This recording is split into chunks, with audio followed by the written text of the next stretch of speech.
Hello, this is Michael Harrell. I want to invite you to a special presentation of Health Center sponsored by SUNY Downstate Medical Center. This is our Black History Month presentation, and it's the 37th annual Black History Month program. This one is really special because we're highlighting not only our contributions to history, but also we're going to highlight our contributions in terms of community, as well as what our elected officials are doing for our community. This particular program will pay honor to our Assembly member of the 43rd District, Kareem Kamara, who is also a Reverend by right, and we will also have remarks, special remarks from our newly elected state senator, Jesse Hamilton, who is our elected state senator to the 20th Senatorial District. This program has a nature to it in that we've also included our children, our students from the community. We will have highlighted a young lady, Kyla, who was a contest winner for our first annual Black History Month essay contest. I think it will be quite enlightening. Her essay is highlighting the trials and tribulations of one Ruby Bridges, who, not many of us know, was one of the first blacks to integrate the elementary schools of New Orleans. We've known that in Black history, there have been many firsts in terms of integration, but this one may have gotten by you. This young lady has written an essay, I think, that will warm your heart and enlighten you. We feel that this program is very special, and we hope that you will enjoy it and learn something from it. Let's take a listen to Kyla Rose, the first Black History Month essay contest winner from PS 235. One way Ruby Bridges inspires me is because she is a brave young woman. She had integrated William Frank School at a very young age. She must have been really scared and worried. She inspires me to be brave and strong, even when I am going through any difficulties or changes. Another way Ruby Bridges inspires me is because she teaches me that if you face just one challenge, it can make a big difference in your life. Ruby faced the challenge of people hating and threatening her. It all paid off because today she is known as a hero. Even though some people might not take Ruby Bridges as a star, I do.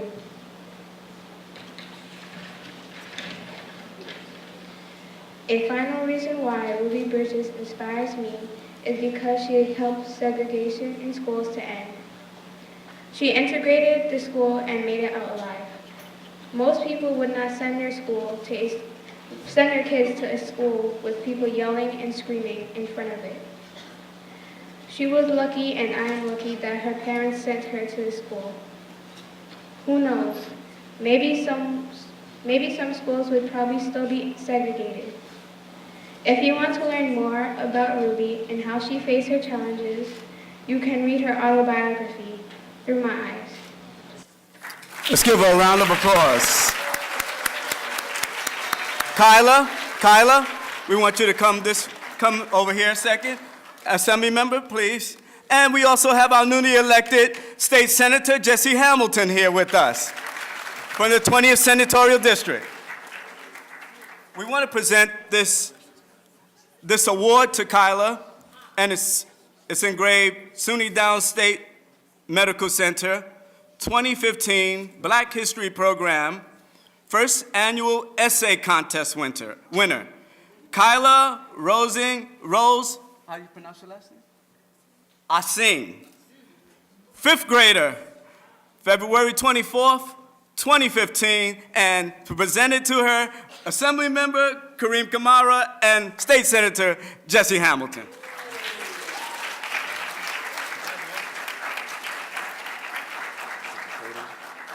Congratulations to you. Very proud of you. Excellent job. We're going to change the program around just slightly. I'd like to take this opportunity to invite our state senator, Jesse Hamilton, to the mic to give us a few words of welcome. Senator Hamilton. Good afternoon, everyone. All right. I see so many beautiful faces, so many smart faces. When I look at you, I have love and affection because when I see all of you young boys and girls, I think about my own children, as the Assemblyman's children also. And you have such a bright future ahead of you. Now, how many of you in the 4th grade? Raise your hand. 5th grade? Woo! 5th grade in the house. 6th grade? 6th grade in the house. 7th grade? 7th grade in the house. 8th grade? 8th grade in the house. Okay. So before I go forward, we have to do this one little math problem. Who can add? Raise your hand. Okay. Who can subtract? Raise your hand. Who can multiply? Raise your hand. All right. Who can divide? Raise your hand. Oh, okay, over here too. All right, so we're going to do a little math quiz. Can we handle a math quiz? Can we handle a math quiz? All right. Now, this is a little formula I have, and I call it the power of engineering. Now, I want you to pick a number, but don't tell me the number, okay? Pick a number from 1 to 10, but don't tell me the number. For those of you who need help, get your pens out and your pencils out and write it down. Pick a number from 1 to 10, but don't tell me the number. Everybody pick the number? And if everybody has a number, raise their hand. All right. Okay, we're going to phase 2 now. The number you have, times it by 2. So don't tell me the number. You pick the number, right? You times it by 2. Everybody got to that point? Everybody's there? Okay. Now I want you to add 4 to that number that you have now, but don't tell me the number, right? So you pick the number, you times it by 2, and you added 4 to that number, okay? Everybody has it? Now the number that you have now, you pick the number, you times it by 2, you added 4 to that number, okay? Now the next step is the number you have now, divide it in half. Okay, so we picked the number, we times it by 2, we added 4, now the 4th phase is divided in half, but you still don't tell me the number yet. Everybody to that point? Everybody ready? If you're ready, raise your hand. Okay, now we're on to the 5th step. The number that you have now, so you had a number, you times it by 2, you added 4, you divided it in half, okay? Everybody to that point? The number you have now, right? Take the number you started with and subtract it from the number that you have now. So that first number in the first phase, I hope you remember that first number, you have to subtract it from the number that you have now. And we're getting close to the final phase now, okay? Everybody there? Pick the number, times it by 2, added 4, divided it in half, and the number you started with, you subtracted it from the number that you have now. Okay? So now I have to ask the very important question. How many have 5? Raise your hand.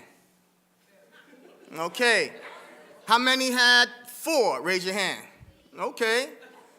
How many had 3? Raise your hand. Okay. How many had 2? Raise your hand. All right. That's it. The number is 2. So if you had 2, you're correct. Yeah. Yeah. Even for the grown-ups, they got it right too. So,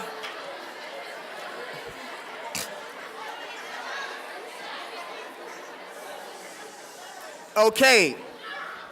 Congratulations to everybody. No matter what you do in life, young boys and girls, give it your best shot. Give it your best shot.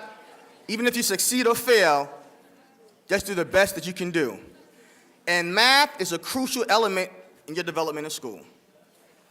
You'll be doing algebra, geometry, physics, and who knows from there. And you have a strong task ahead of you. I grew up in NYCHA housing, single parent, two sisters, and I was able to overcome poverty to get my bachelor's degree. I have a bachelor's in finance. I have a master's in business administration. I'm an attorney, and I also am an appraiser.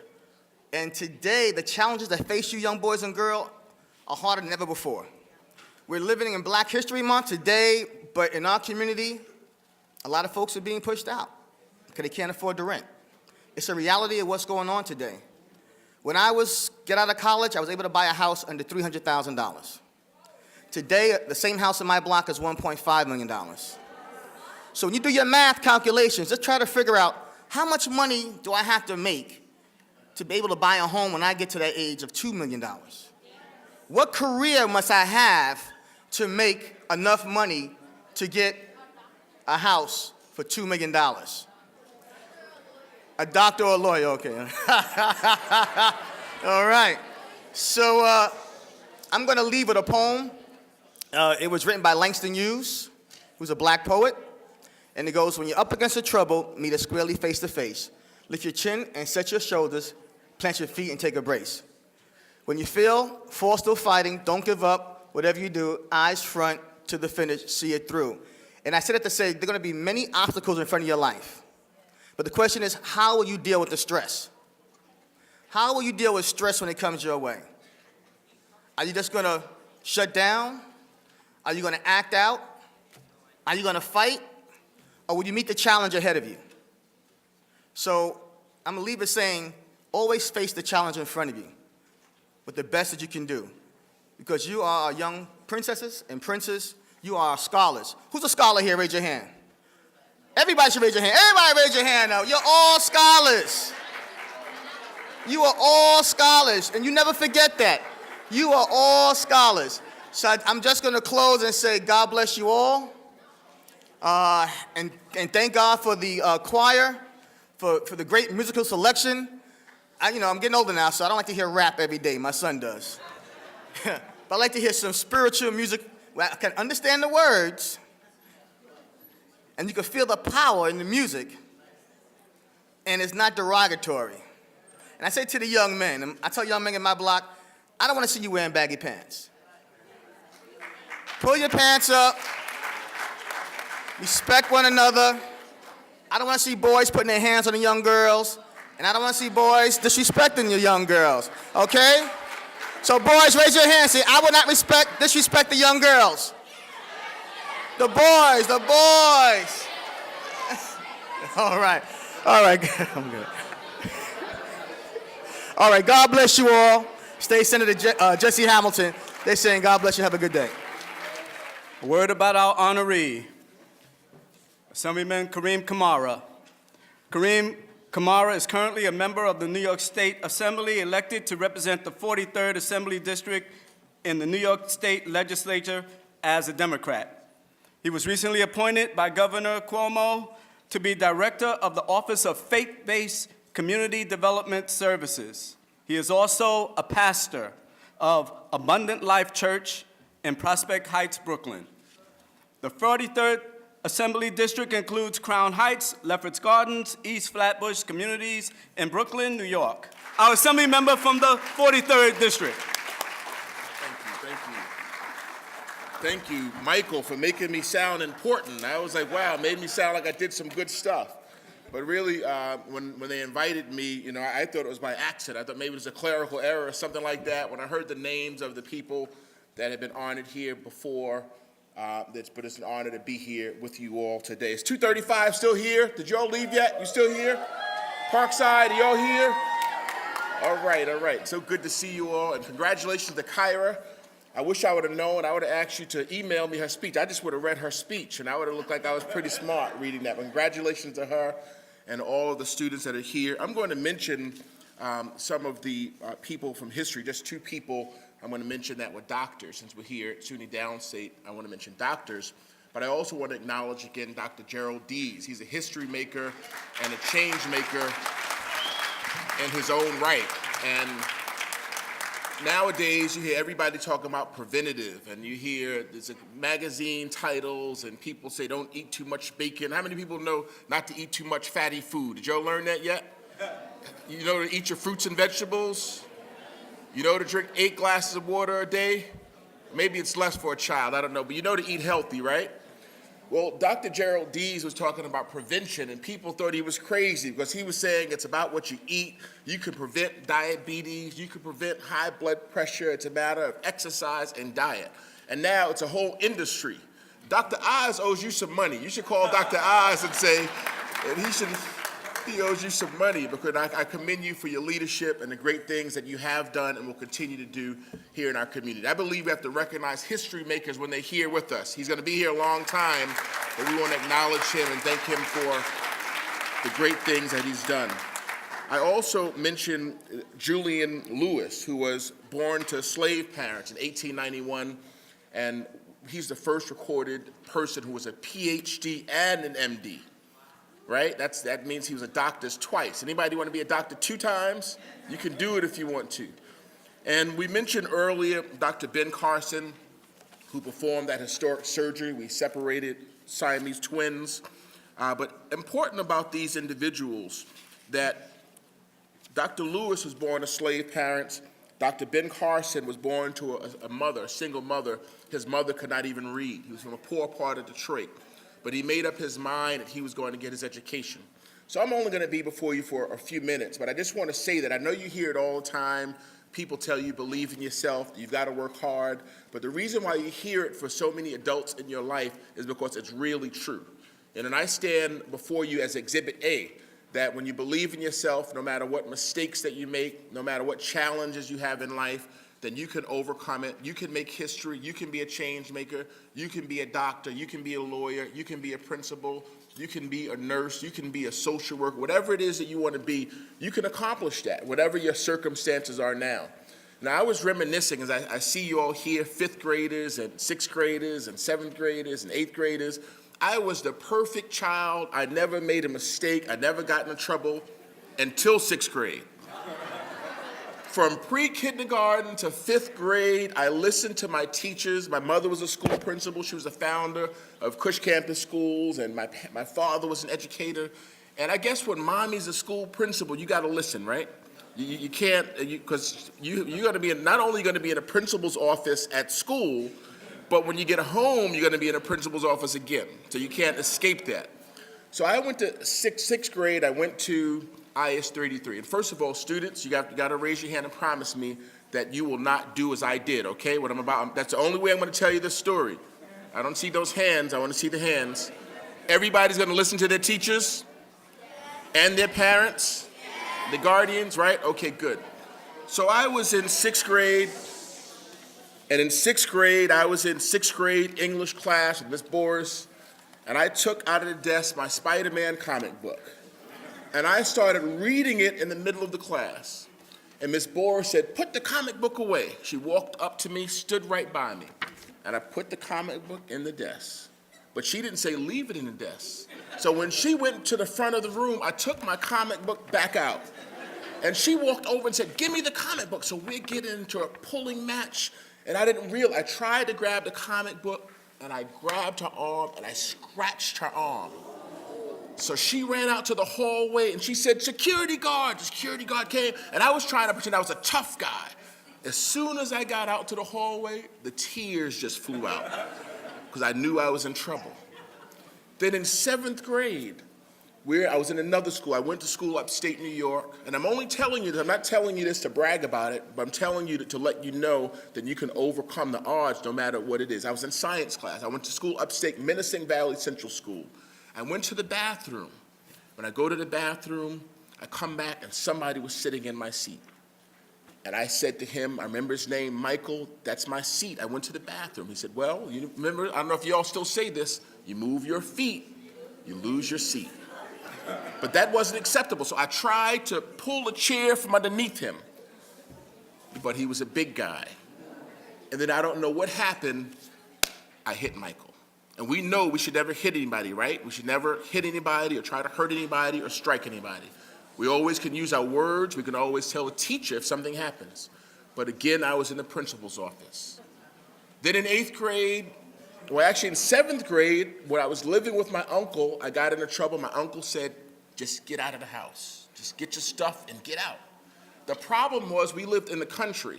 And if you've ever been in the country, anybody have family in the country or the Carolinas, or maybe you went down to the West Indies in a quiet area, well, you know when it's dark there, it's dark, right?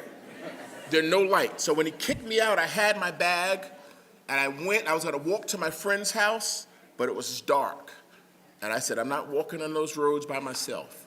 So I went to the barn.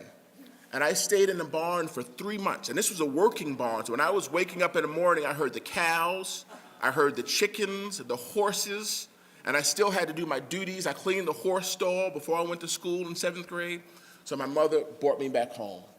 And in 8th grade, I'm here, and you see a pattern here. I don't know, I went from 5th grade just to being this bad child. So we're in the student lounge, we're playing around, we're joking, and we're doing this stuff. And somebody threw something at me, and I just grabbed the first thing I could. It was a small chair, and I threw the chair, and then everything went in slow motion. I saw the chair turning through the air, and just my luck. See, some people are not good at being bad. Some people are not, because you always get caught. That should tell you that you're really not bad, okay? The principal, the head of the middle school, walked into the room, and the chair fell right at his feet. So now it looks like I'm throwing the chair at him. My mother came to the school that day, and I'll never forget it. She grabbed me by my arm, and she took me outside, and I saw, you know what it means to see you have the fear of God, you see it in somebody's eye, and you're like, wow. You ever get your parents like that, where you're like, mommy's mad, daddy's mad. I did something really bad, and I don't like this look. I didn't like the look, but she grabbed me, and she shook me, and she said, listen, I want you to know you are too good to be in the principal's office. You're too smart, you're too bright, you're gifted, you can be anything you want to be. And I never want to see you in a principal's office again. I'm not coming to the school. If you're in a principal's office, I'm just going to tell him, do whatever you have to do with him. I'm not coming back because you're too talented. And I remembered that. And I want all of you to remember, I know you all are not bad like that. You're all very good children. But I want you to remember that listen to your parents, listen to your teacher. Also remember you're incredibly talented, you're gifted, you can accomplish anything that you want to accomplish. I'm looking forward to one day, 10 years from now or 15 years, I get invited here as a guest, not as a speaker, but I look up and I look on a display and I see one of you there. And I say, wow, I remember this student. We were here when I was being honored. And you're going to do something to be honored yourself. Remember that you have all the power, you have all the potential. You can accomplish whatever you want. You can be another Dr. Gerald Dees. You can be another Benjamin Carson. You can be an Oprah Winfrey. You can be whatever you want to do. You can accomplish that. Okay? Do y'all believe that? Can you remember that? Why don't you tell the person next to you that I can be whatever I want to be? Now tell them also, give them a high five and tell them you can be anything you want to be. Okay, now, back here now. Back here. Let me have your attention one more time. So just remember, whatever challenges you have, whatever is going on in your life, remember that as long as you work hard, as long as you persevere, as long as you say that you will not quit, you can accomplish anything. You can make history. You can be a change maker. Remember all the great people during Black History Month, and remember, you can accomplish the same achievements. Thank you so much. We will now have the Brooklyn Interdenominational Choir. This song we're going to do, it's a special song. Tell me if you've ever been here, right? You do something great, you do something good, and nobody says anything about it. Nobody says thank you. Nobody says good job. You clean your room, you behave all week, you got A+ in all your tests. Mom and dad didn't say nothing. Ever been there? This song is your song. Because this song says you sometimes have to encourage yourself. Sometimes you have to pat your own self in the back, and you have to speak well of yourself. encourage yourself.